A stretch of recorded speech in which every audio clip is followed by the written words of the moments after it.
What's up, mes chums? Bonjour à tous. Bienvenue dans un nouveau épisode du podcast Classe à part. Il est vraiment tôt matin. Moi et Greg, on est un peu fatigués. Je pense que ça paraît aussi dans nos voix. Donc, aujourd'hui, c'est l'épisode 13, je pense. J'étais un peu perdu dans les épisodes, puis Greg aussi, fait que je ne demanderai pas. Demande-moi pas, moi, j'ai jamais suivi le compte. Je pense rendu au 3e ou 4e, j'étais déjà perdu complètement. Là. Fait qu'aujourd'hui, ça va être quoi notre sujet? On va parler, en fait, de la situation qui s'est passée avec Elisabeth Rioux, de la dénonciation publique qu'elle a fait sur les réseaux sociaux, puis du bashing qui s'en est suivi dans les médias traditionnels. Fait que dans le fond, moi, je vais vous expliquer la scène un peu. Là, j'étais au barbershop, j'étais en train de me faire mes coupes de cheveux, c'est pour ça qu'elle est super belle en ce moment, clean. Puis là, à un certain moment, il met toujours LCN. Puis là, je regarde sur l'écran, puis je vois Elisabeth Rioux. Je suis comme, hein? Tu sais, on n'a pas l'habitude de voir des influenceurs dans les médias traditionnels. C'est vraiment deux mondes complètement à part. Fait que là, je me demandais qu'est-ce qui a pu se passer pour que... pour qu'on parle d'elle à la télé. Là. Je pensais que je savais pas si... Je m'attendais au pire, puis finalement, c'était le pire. Genre, c'est quelque chose de quand même très grave, la violence conjugale. Puis, j'avais pas vu ces stories, en fait. Je les ai vues par la suite de d'autres personnes, en fait. Puis là, j'étais complètement sous le choc, fait que j'ai demandé à mon barber, yo, mets le volume, s'il te plaît. Là, il met le volume. Puis là, tu vois le headline en bas, violence conjugale, fait que tu t'attends à ce qu'on donne du soutien à n'importe quelle victime. Puis c'était tout le contraire. On a parlé, en tout cas, ça on le sait tous, on l'a entendu à la radio, on a parlé de son métier d'influenceur en long et en large. D'un nouveau terme que j'ai entendu qui s'appelle l'extimité, qui est genre le contraire d'intimité. Fait que c'est la tendance à vouloir mettre tout sur tout ce qui est normalement fait partie de ta vie privée, ben, tu le mets dans la vie publique. Donc, c'est un nouveau terme, ça s'appelle extimité. Ils ont parlé en long et en large de ça. Puis par la suite, ils ont aussi mentionné l'impact qu'elle avait sur les jeunes. Ils ont très peu parlé de Brian la situation, et de la situation en tant que telle. Fait que, je sais pas si toi, qu'est-ce que tu as à dire par rapport à ça? Moi, j'ai vraiment pas aimé justement la façon qu'ils l'ont amené, les médias traditionnels, puis surtout aussi à la radio.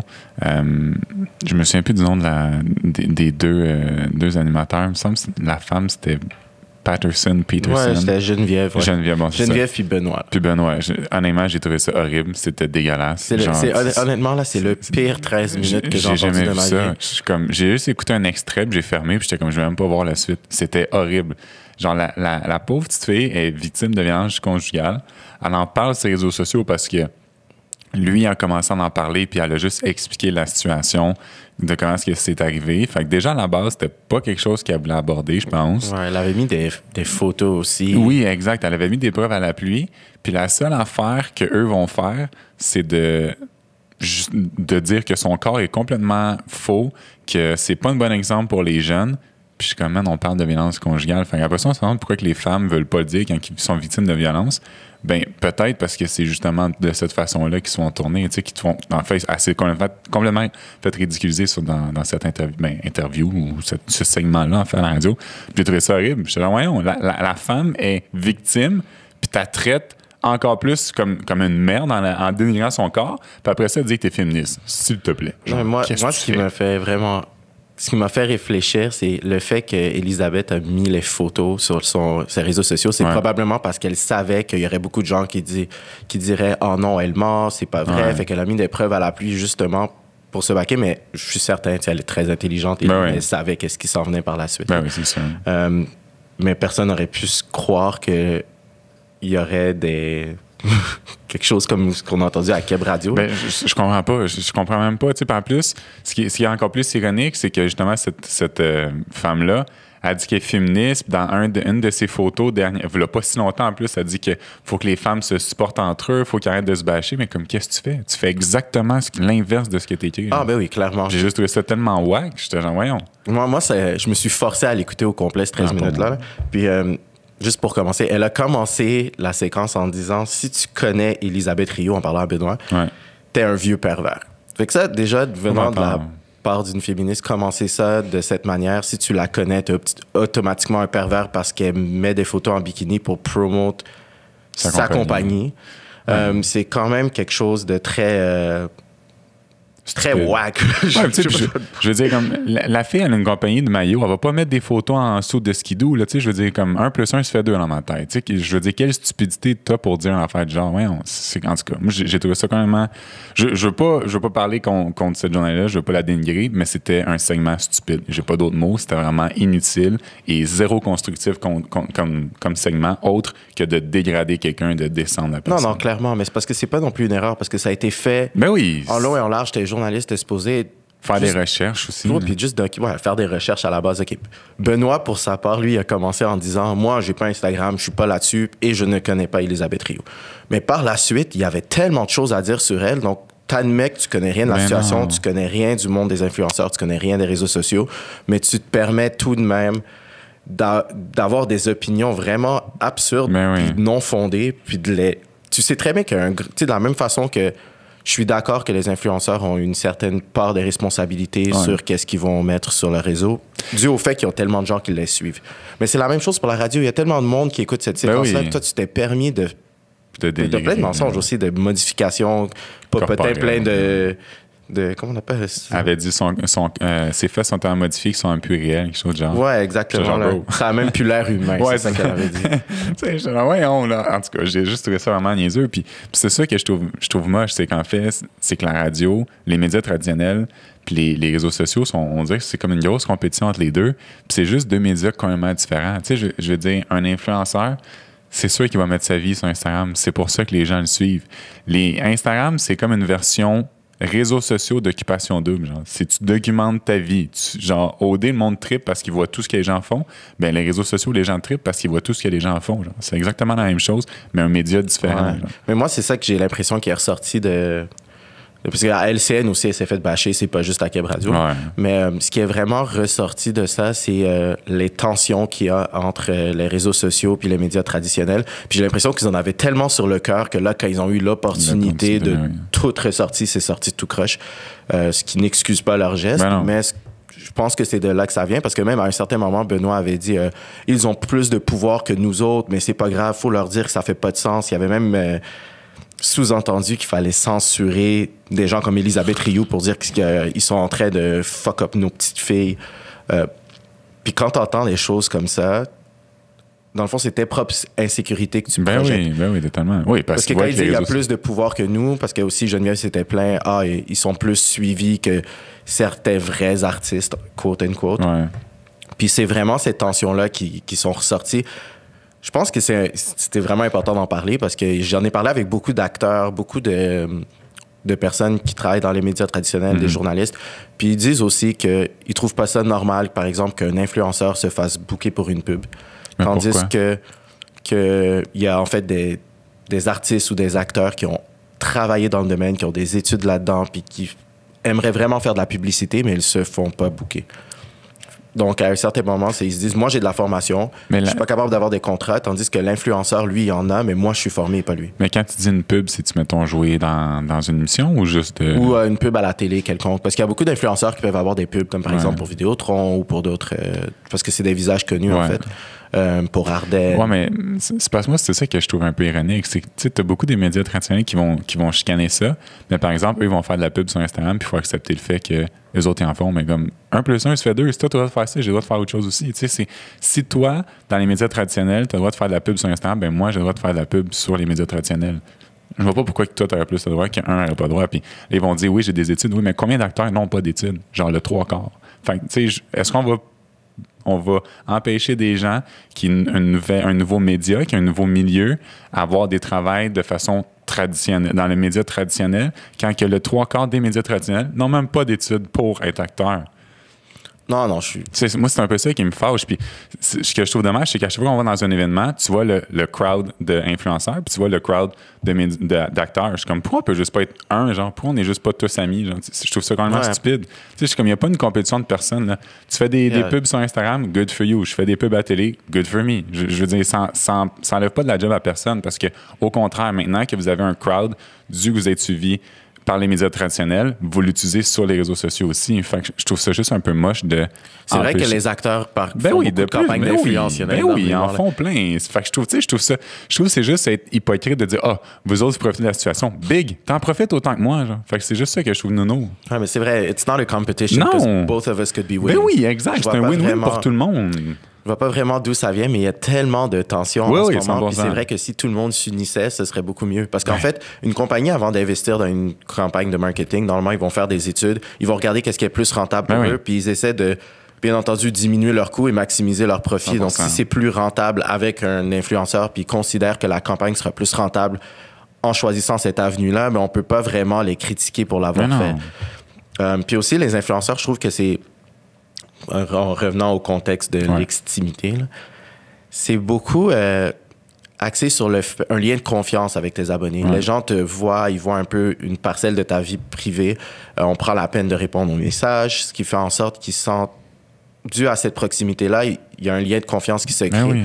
Puis par la suite, quand tu vas promouvoir un produit, ben, ils savent très bien que tu ferais pas de la promotion de quelque chose que tu trouves qui est de la merde. Puis c'est de là que le rendement provient, en fait.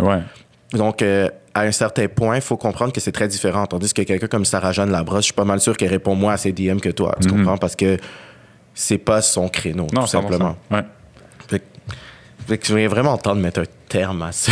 Oui, puis c'est ça quelque chose de dommage. C'est que, encore une fois, les réseaux sociaux, c'est encore nouveau. Genre. Puis c'est ça que les gens aiment pas, c'est que c'est nouveau, même principe que la radio était nouvelle dans les années 80. Genre, tu sais, je suis comme, peut-être plus pire que ça, là, mais tu sais, c'est que je trouve tout ce qui est nouveau, les gens ont de la misère à l'accepter, mais comme dans 5-10 ans, les réseaux sociaux, ça va être rendu accepté parce que ça va juste être rendu vieux. Genre. Ouais, non, mais c'est ça. Les gens ont juste besoin d'adaptation. Puis c'est ça que je trouve dommage, c'est que présentement, il y a un gros clash entre les médias traditionnels et les réseaux sociaux, mais comme au bout de la ligne, si tout le monde s'aidait, puis tout le monde s'unissait, à quel point qu'on aurait une voie de promouvoir des bonnes choses en place de se bâcher un et l'autre.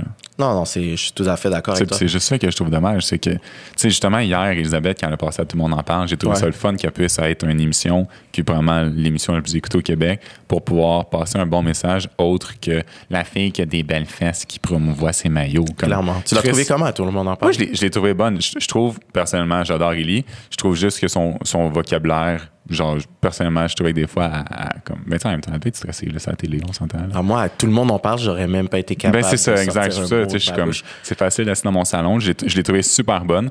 Mais je trouvais qu'elle s'en est super bien sortie, puis elle était vraiment wow. Fait que ça, je suis comme A1 pour ça. Puis, moi, je l'ai trouvé vraiment bonne. Oui, elle était excellente. Parce que je trouve que ça a un peu comme cassé tous les préjugés qu'on parlait. Puis ça, pour moi, c'était du journalisme. On a emmené une survivante, on lui a donné une plateforme, elle a expliqué son point de vue. Il y a beaucoup tout l'aspect que je trouve qui n'avait pas vraiment été discuté sur LCN ou encore sur Keb Radio, du fait qu'elle est entrepreneur, qu'elle a une compagnie. Puis ça me fait rire quand on dit son gros asset, c'est son popotin, puis c'est grâce à ses fesses qu'elle a eu tous ses abonnés, puis tout son succès. On connaît tous des filles avec des grosses fesses, puis ils n'ont pas bâti un empire comme non. Fait qu'à un certain point, donne à César ce qu'il y a à César. C'est une entrepreneur hors pair. 100%. Quand ça vient à du marketing, c'est une genius, honnêtement. Elle est magique, Puis il faut lui donner ça. C'est ça que je trouve dommage, c'est qu'ils veulent pas y donner, mais je suis comme Chris. Elle est fucking bonne dans ce qu'elle fait. Donne-y, genre. C'est la meilleure que je connais dans l'industrie. Oui, mais 100%. Puis je veux dire, c'est la raison. Pourquoi tu penses que c'est elle qui est le plus suivie au Québec, Chris? Parce qu'il y avait quelque chose de bon, là. Ouais, exactement. Faut arrêter de se dire que c'est juste à cause des grosses fesses. Mais non, il y en a plein de filles aux grosses fesses qui sont pas suivies comme elle. Là. Fait que foutez-moi patience. Qui essayent en plus. Fait que... Exact, c'est ça. Exact. Fait que non, tu sais, je te super. Ben justement, tu sais, je veux dire, on parle de Guy Lepage, c'est un homme qui a énormément d'expérience. Puis que quand il pose des questions, il a fait des recherches. Fait que tu as vu la différence entre un bon média traditionnel et un mauvais média traditionnel. Justement, il y en a un autre bon que j'ai écouté, c'était l'émission 15-18 avec Annie Desrochers. Puis il a emmené, en fait, Juliette Bélanger, qui, en fait, elle est criminologue. Puis, elle étudie en criminologie, en fait. Donc, elle est criminologue en herbe. Puis là, j'ai trouvé que c'était brillant parce qu'elle est venue, elle avait un point de vue très neutre. Elle posait les bonnes questions. Il n'y avait pas de jugement de valeur du tout. C'était du vrai journalisme. Puis en plus, elle emmène une personne qui étudie en criminologie et qui est influenceuse. Donc, elle a pris la peine d'emmener quelqu'un qui est dans le milieu puis qui comprend la réalité des réseaux sociaux. Donc, à ce moment-là, tu as une opinion neutre. il y a une plus-value à cette émission-là. Puis ça, j'ai trouvé ça brillant. Puis il faudrait avoir plus d'émissions comme ça. Parce que ce qu'on a vu sur Keb Radio, c'est tout à fait inacceptable. Premièrement, si tu comprends pas le monde des réseaux sociaux, si tu n'as jamais utilisé Instagram et que tu connais pas Élie Rioux, peut-être que tu n'es pas la personne pour parler de ce sujet-là. Tu n'y as pas pensé, tu aurais pu faire une chronique sur autre chose. Bien entendu, tu savais très bien que ça donnerait des views. Ben oui, ils ont sûrement un trafic de fou sur leur émission. C'est pour ça. Exactement. Mais tu n'étais pas la personne appropriée pour parler de ça, puis c'était extrêmement maladroit parce qu'elle en avait déjà assez sur ses épaules. Moi, c'est parce que ce que j'ai trouvé, c'était juste de tourner le couteau dans la plaie. J'étais genre, est-ce que tu es sorti de cette séance radio, puis tu étais comme, bon, j'ai accompli mon travail aujourd'hui. Aujourd'hui, je vais aller me coucher, je vais être fier de moi. Voyons, tu peux pas être fier de toi en disant des trucs de même. Juste imagine à quel point le discours aurait été différent si Elisabeth Rioux n'était pas influenceuse. Si elle avait été dans le média traditionnel, bro, ça aurait été... elle aurait fait n'importe quoi. Elle aurait pu être secrétaire, elle aurait pu être livreuse. Non, c'est parce que t'en aurais pas entendu parler. Ça, non, ça n'aurait pas passé dans les nouvelles, mais je veux dire, la perception que les gens auraient de la situation de la violence conjugale aurait été complètement différente. 100%. Là, maintenant, on essaie de...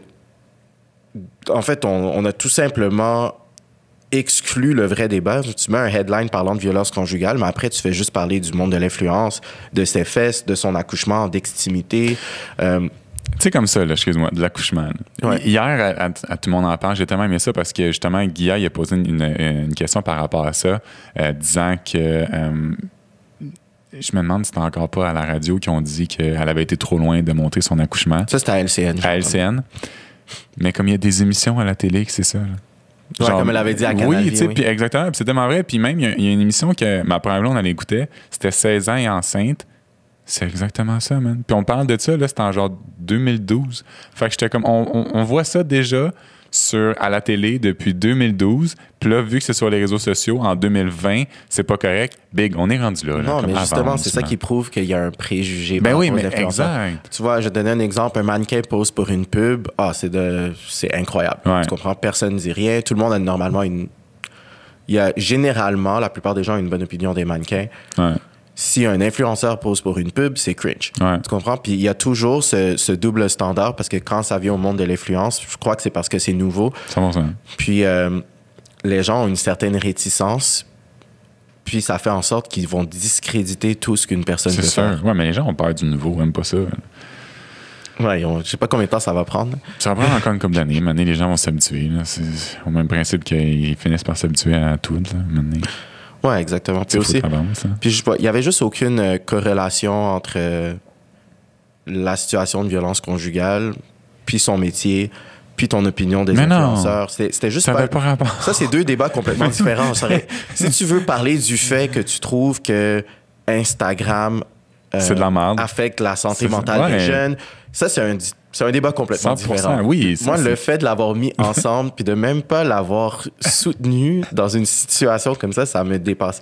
Faut arrêter de toujours vouloir regarder le passé de quelqu'un quand quelqu'un est victime de n'importe quel acte criminel. C'est un gros parallèle, mais ça me fait penser un peu à parfois des victimes, on va leur rappeler « Ah, mais il y avait un passé criminel. » Ouais, mais si la personne s'est fait violer, si la personne s'est fait tuer, à ce moment-là, tu dois juste dire que c'est mal de tuer. Tu dois pas dire qu'elle a volé un croissant en 1977 ou bien qu'elle travaillait dans l'industrie du sexe pour justifier ce qui s'est passé. Ça n'a complètement aucun rapport. Ça, je suis 100% d'accord. Non, j'ai vraiment trouvé que c'était vraiment de la façon qu'elle a amené ça. Puis j'ai juste trouvé ça moche parce que je me dis, il y a tellement de femmes. Tu sais, justement, Élie a dit hier qu'elle recevait 1 million de messages par rapport à ça de filles qui ont vécu la même chose. Puis j'étais comme, vous demandez pourquoi que les femmes n'osent pas dénoncer. Vous êtes exactement la preuve pourquoi elles ne veulent pas dénoncer. Tout de suite après une vague de dénonciation en plus. Moi, quand j'ai vu ça, je me suis vraiment questionné sur le fait, est-ce que la vague de dénonciation a servi à quelque chose? Parce que tout de suite après, je veux dire, c'est tout frais la vague de dénonciation. On a une dénonciation, puis tout ce qu'on reçoit en retour, c'est du bashing. Mais moi, je pense que ça laisse envie. Honnêtement, je trouve ça triste à dire, mais je pense pas que ça serve à grand-chose. Tu sais, je me dis, tous les noms des gars que j'ai vus sur la liste, j'en ai pas vu un passer dans le journal qu'il était en cours ou qu'il allait en prison, de faire le même. Tu sais, ça que je trouve dommage, c'est que je me dis, il y en a qui ont vraiment commis des actes graves, irréparables, qui ont traumatisé des filles ou des gars, whatever, pour le restant de leur vie, puis ils se prennent en liberté, tout va bien, genre. Puis je suis comme, c'est pas correct. Tu peux pas enlever une partie d'une vie à quelqu'un et continuer ta vie comme si rien n'était. Genre, il faut que des conséquences à tes actes, puis il doit y avoir des répercussions face à ça. Pas juste de te faire dénoncer sur un statut Facebook. Comme, faut que tu aies des conséquences face à ça. Puis moi, c'est ce que qui m'a fâché, en fait, c'est que je trouve je sais pas si c'est la police, honnêtement, j'ai pas étudié là-dedans, là, mais quand cette vague-là a sorti, il aurait dû avoir un suivi de la police ou de quelqu'un, genre, qui travaille dans le milieu dans le milieu juridique, whatever, qui fasse un suivi face à ça puis comprendre la situation. Non, mais il faut que la victime accepte de porter plainte. Okay. Si elles ne veulent pas porter plainte, la police ne peut pas commencer à aller chercher. Il faut vraiment qu'il y ait une plainte qui soit déposée. Puis ce qui se passe aussi, c'est que je comprends qu'il y a que notre système judiciaire a des lacunes. Ça, je suis tout à fait d'accord avec ça. Par contre, je trouve qu'il y a juste ce mouvement d'encourager les gens à dire que la justice ne sert à rien. Puis moi, je suis contre ça. Non, parce que je trouve que des fois, la décision appartient à la victime. Tu veux porter plainte, parfait, tu ne veux pas, I understand. Mais je trouve que c'est cool des fois d'avoir des amis qui disent, tu sais quoi, je sais que c'est pas facile, mais si jamais tu prends la décision de poursuivre judiciairement, je veux que tu saches que je te supporte à 100%. Puis ça, je trouve qu'on l'entend pas assez. Je l'ai pas vu assez souvent passer dans les réseaux sociaux. Puis ça peut tellement aider quelqu'un à trouver le courage de dire, OK, je suis pas seul là-dessus. Il va m'accompagner au palais de justice. Il va m'aider à faire toute la procédure. Il va me soutenir mentalement, émotionnellement. Puis ça, c'est quelque chose qui peut tellement faire une différence. Ben oui, 100%. Puis ça peut permettre de s'assurer que les gens qui commettent des gestes inacceptables soient punis pour leurs actions. C'est vraiment ça. Là. Oui, puis je trouve justement cette liste-là, il y avait des gars qui avaient comme 20 déclarations, 20 accusations, entre guillemets, contre eux. Puis genre, Chris, c'est pas normal qu'un gars de même soit encore en liberté. Quand c'est rendu que ça fait 20 fois que tu agresses une fille, tu vas en faire 21. Je suis désolé, mais rendu à 20, c'est sûr que tu n'arrêteras pas à 20. Tu vas te rendre à 21, à 25, à 30. Genre. Fait que je suis comme, pourquoi il n'y a pas de conséquences à ces gars-là? C'est un peu ça qui me fâche. C'est que j'ai trouvé ça vraiment beau comme mouvement que tout le monde dénonce, mais j'ai trouvé ça triste parce que je trouve qu'il n'y a pas eu assez de répercussions face à ce mouvement-là. C'est un peu ça que je trouve dommage parce qu'en même temps, tu sais, comme aussi, je change un peu de sujet, Elisabeth, hier, elle disait qu'elle avait appelé à quelques organismes pour l'aider. Puis que chacun trouvait une excuse. Je suis comme fuck. Tu sais, déjà que ça prend énormément de courage à une victime de dénoncer. Si en plus, elle ne se sent pas soutenue par les organismes en question, si bol, qu'est-ce que tu veux, genre de plus à un moment donné, tu sais, c'est difficile. Pour les victimes, c'est extrêmement difficile. Surtout en un contexte de pandémie où certaines personnes sont enfermées avec leur agresseur. Exact, c'est encore pire en pandémie, là, t'es avec lui 24/7, là. Avant, tu vas te pousser à la job, ben là, ta job est à la maison, fait que c'est encore pire, là. Tu sais, t'es tout le temps avec, là. Non, il y en a que ça devrait vraiment pas être drôle, honnêtement, à la maison présentement, puis je trouve qu'il n'y a pas assez de support au Québec. J'en doute pas que les organismes doivent être débordés, ils manquent de budget. Ça, sérieusement, j'ai aucune misère à croire. Je suis vraiment certain de ça. Surtout dans le contexte actuel. Surtout dans le contexte actuel avec la pandémie, ça, je suis d'accord. Mais il faut qu'on trouve une façon d'aider ces victimes-là, parce que ça n'a pas d'allure. Tu sais, juste la dénonciation, là, honnêtement, la liste, elle fait aucun sens. Je peux même pas. Puis ça doit être le 1/100e de toutes les. De gens qui ont pas voulu exact. C'est hallucinant le nombre d'hommes ou femmes, whatever, ben, c'était plus des hommes, là, qui étaient sur cette liste-là, puis continuent à faire comme si rien n'était. Je suis comme, c'est inacceptable. Moi, des fois, il y en a que, en fait, je me suis dissocié d'eux, mais de temps à autre, je vais juste regarder qu'est-ce qu'il y en a avec cette personne-là, tu sais. Puis je vois qu'ils continuent à avoir des contrats, ils passent à la télé comme si de rien n'était à un certain moment. Parce qu'il y a certaines dénonciations qui ont eu plus d'ampleur que d'autres. Plus la personne était connue, en fait, plus la dénonciation avait c'est juste un Pierre Morin. Non? Exactement, tu comprends. C'est celle qui a été le plus la plus médiatisée. Parce que c'est une femme très célèbre au Québec. Oui. Mais il y a d'autres personnes qui sont peut-être un peu dans le monde du showbiz, mais qui sont moins connues. Puis ça a juste passer under the radar directement. Après quelques mois, c'est oublié. Fait que c'est pour ça qu'à un certain moment, il faut se questionner sur est-ce que c'est nécessairement correct de laisser ces gens-là s'en sortir sans aucune conséquence, sachant qu'ils sont récidivistes. C'est parce que moi, c'est ça qui me fait peur. C'est que je me dis, je me dis un jour, je veux des enfants. Si j'ai une petite fille, je vais-tu vouloir qu'elle se promène seule dans la rue avec des bonhommes de même en liberté? Non, c'est sûr que ça me tenterait pas. Puis surtout, il y en a qui nient aussi. Fait que c'est ça que quand tu vas en cours, la cour va trancher la validité de chacun des témoignages puis décider si la personne est coupable ou pas. Fait que comme ça, au moins, le sujet va être clos. Tandis que là, maintenant, tu as quelqu'un qui nie, une victime qui accuse. C'est sûr, c'est très bien de prendre l'habitude de croire les témoignage de la victime, c'est très important. Mais c'est bon d'avoir les deux côtés de la médaille. Ouais, parce que si la personne nie catégoriquement avoir fait ces actions-là, à un certain moment, souvent ça finit en... tu vas recevoir une... Pourquoi c'est le matin, man? Je perds mes mots, là. J'aimerais ça t'aider, mais je suppose que tu t'en vas. Past that. Je vais y revenir, là. En attendant, là, je vais juste parler de quand on parle de soutenir les victimes. Une quote de Benoît qui m'a frappé, bro. En parlant des influenceurs, il dit que c'est des mouches à marde qui se montrent et qui se mettent en vedette. J'aimerais juste voir la corrélation avec une mouche à marde. Là. Ça fait mal, une mouche à marde. Il parle de toi en passant, il parle des influenceurs, man. Ouais, non, How you feeling, bro? I'm feeling good, man. Je veux dire, comme ça m'affecte en rien. Tu sais, en quoi une mouche... En tout cas, je trouve que c'est juste la frustration genre des médias traditionnels. Je veux dire, on est là, puis on est là pour rester. Tu sais, le milieu de l'influence, c'est ça aujourd'hui. Puis moi, ça me fait tout le temps penser à l'article de... un monsieur dans la presse, je me souviens plus de son nom à ce cher monsieur, puis c'était à la suite de Juste pour ados. Il était comme des milliers de jeunes se sont déplacés pour voir ces vedettes vides, blablabla. Ah ouais, je me souviens de cet article. J'étais comme, bro, t'en connais même pas un, t'en suis aucun. Comment est-ce que tu peux dire qu'on est tous vides? Oui, il y en a qui sont vides, of course. Il y en a qui sont innocents, comme dans tous les métiers du monde. Il y en a qui sont caves. Mais il y en a qui sont brillants, puis il y en a qui font une différence dans la vie des jeunes. Tu sais, puis je suis comme, la différence entre un bon acteur, entre un mauvais acteur puis un mauvais influenceur, c'est que le mauvais acteur, il aura pas de job. Mais le mauvais influenceur, il va être quand même dans ton feed Instagram, genre. Mais ça, c'est au monde de décider d'arrêter de le suivre. Là. C'est ça qui me fâche. Ouais, ça, ils peuvent tout simplement l'unfollow. Oui, tandis qu'un mauvais acteur, si jamais il y a de la job, puis que tu regardes un film, mais t'es forcé de le voir parce que tu regardes le film déjà. C'est ça, exact. C'est ça qui me fâche, c'est que c'est la responsabilité des gens de suivre qui ont envie de suivre. Si la personne elle a envie de suivre un tata parce qu'elle le trouve drôle, puis il fait rire, puis ça lui fait changer les idées, good for her. Genre, tu sais, c'est correct. Mais c'est comme tout dans la vie. T'as des bons influenceurs, t'as des mauvais influenceurs. Ouais, l'autre critique qu'on donne souvent aux influenceurs aussi, c'est qu'il y en a beaucoup qui vont parler de sujets qu'ils ne sont pas qualifiés, ils n'ont pas les compétences pour en parler. Puis c'est ce que j'ai aimé d'Eli Rioux, elle a dit, quand je reçois des messages, je les redirige vers les ressources qui sont disponibles parce que moi, j'ai pas étudié là-dedans. Puis ça, c'est bon, mais il y en a beaucoup qui vont prendre parole sur des sujets dont ils n'ont aucune connaissance. Nécessairement. C'est ça qui est un peu dangereux aussi avec les influenceurs dans un sens, c'est que tu sais, t'es tout seul chez vous, tu regardes ton téléphone, tu jases, puis tu réalises pas nécessairement qu'il y a genre 20 000 personnes qui vont te regarder. Fait que là, tu mets ça sur Instagram, puis là, t'es comme, ouais, je viens de parler de quelque chose que je connaissais peut-être pas tant, finalement. Puis là, tu regardes les réponses que t'as, t'es comme, c'est peut-être pas une si bonne idée. C'est que, tu sais, vu que tout est en live, des fois, tu réfléchis pas nécessairement. Tu sais, encore une fois, comme si t'en as des influenceurs qui sont tatas, t'en as qui sont brillants. Mais des fois, tu te fais avoir juste dans, tu sais, tu parles de quoi avec un de tes chums, après ça, tu fais un story, t'es comme, hey, on parlait de ça, blablabla. Tu postes le story, puis là, 1 heure après, tu te rends compte que tu as 1 million de messages, tu es comme, ouais, finalement, je n'étais peut-être pas qualifié de parler de ça.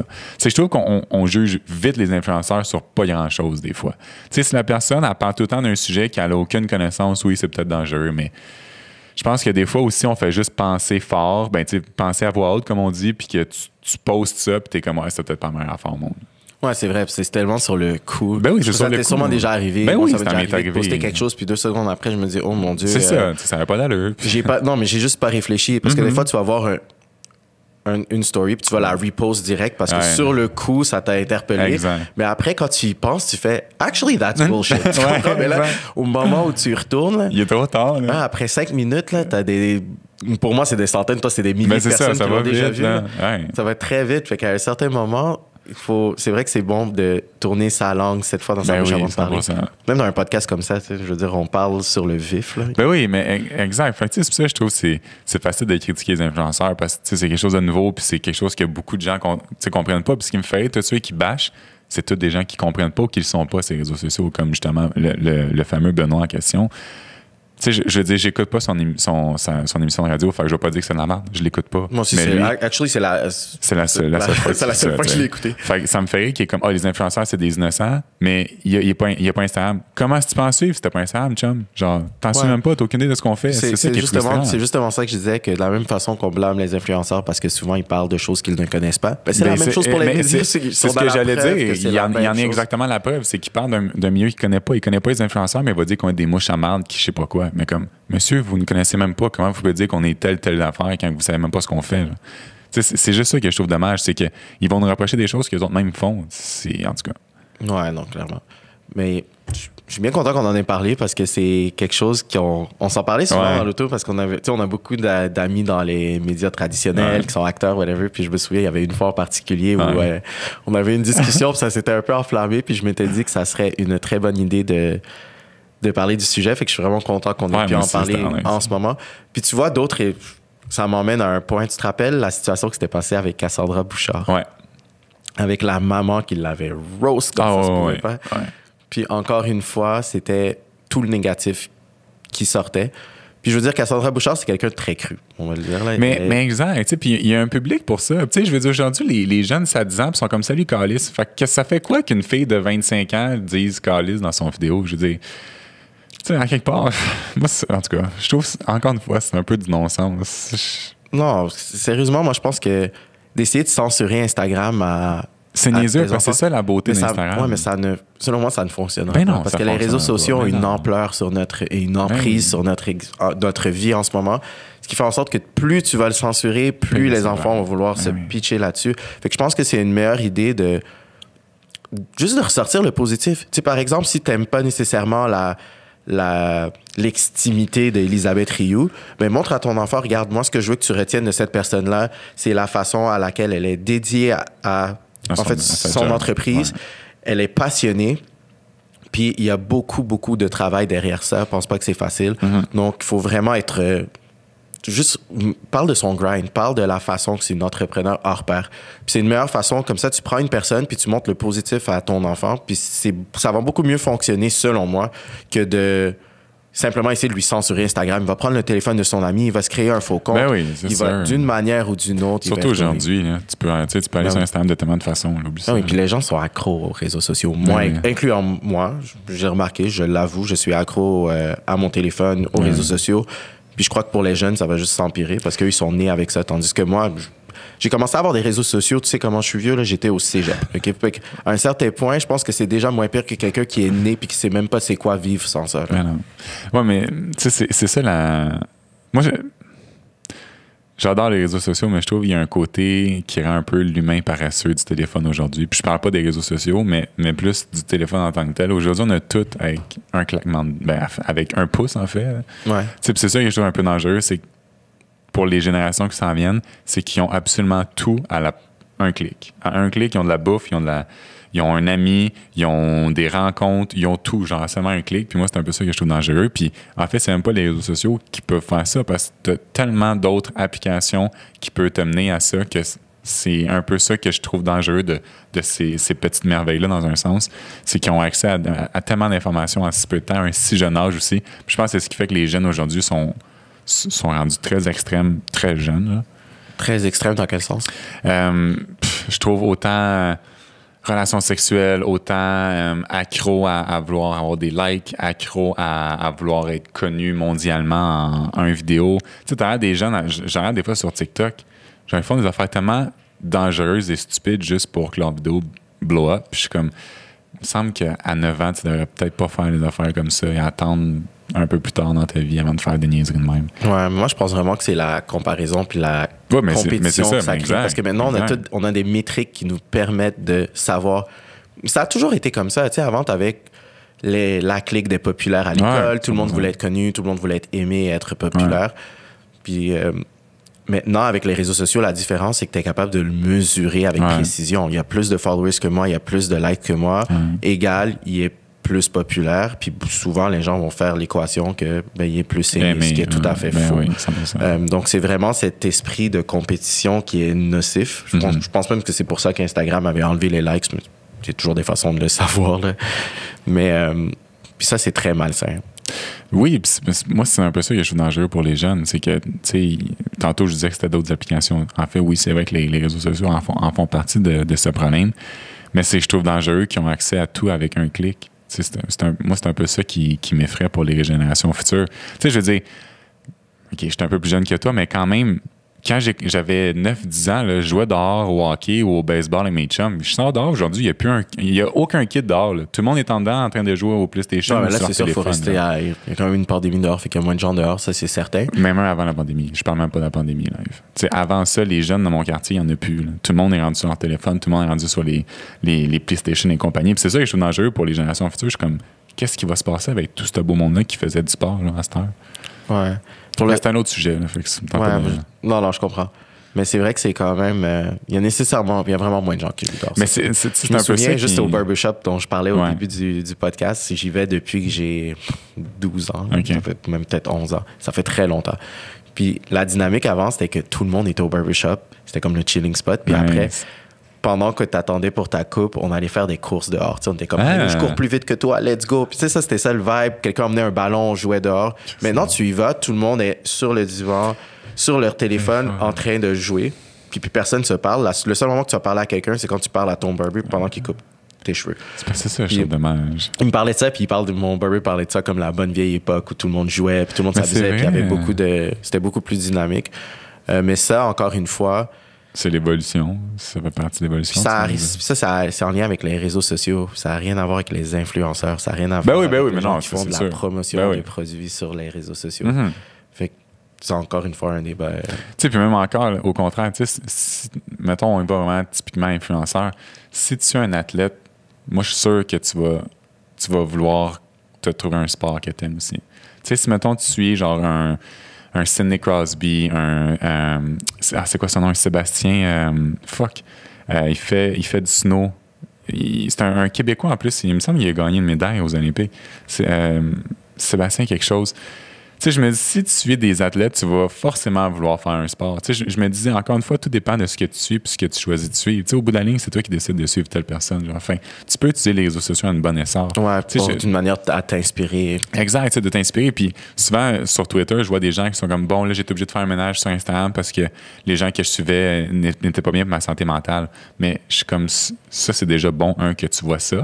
Mais de deux, justement, suis des gens qui te motivent, suis des gens qui t'inspirent, suis des gens qui te donnent envie de découvrir le monde, qui te donnent envie de lire des livres, qui te donnent envie de faire du sport. Tu sais, il y a tellement de... Moi, c'est toi qui me donne envie de lire des livres. Ben, j'espère. Tu sais, il y a tellement de belles branches avec les réseaux sociaux. Puis c'est tellement un luxe qu'on a de justement avoir autant d'informations à une si portée de main. Je trouve que c'est une lame à double tranchant. Je trouve ça dangereux, mais je trouve ça super pratique d'avoir les deux. Tu peux avoir accès à n'importe quel athlète, à n'importe quel artiste, à n'importe qui, en fait, avec un clic. Je suis comme, Chris, prends ça puis inspire-toi des gens, tu sais, à la place de prendre ça puis te complexer, de dire, ben mon ami, elle a 2000 followers, moi j'en ai 1995, elle est plus aimée que moi. Bro, on s'en fout. Exactement, on s'en fout vraiment. On s'en fout. C'est pour ça qu'il faut, comme tu as dit, il faut utiliser les réseaux sociaux pour s'inspirer et non pas pour se comparer. Non. Parce que la comparaison, ça tue l'authenticité. Mais exact. C'est vraiment ça que ça fait. C'est là que tu te mets à faire des trucs stupides pour justement monter tes abonnés puis monter tes likes. Fais juste rester toi, enjoy, puis suis des gens qui t'inspirent, puis tu vas faire des bonnes choses, puis ça va être le fun, man. C'est juste ça. Exactement. Je pense qu'on peut conclure là-dessus. Merci d'avoir écouté cet épisode du podcast Classe à part. C'était vraiment cool. On était contents. On avait déjà hâte à la semaine prochaine. On va avoir des invités pour vous. On ne dit pas c'est qui comme d'habitude. Puis ciao! Bye bye!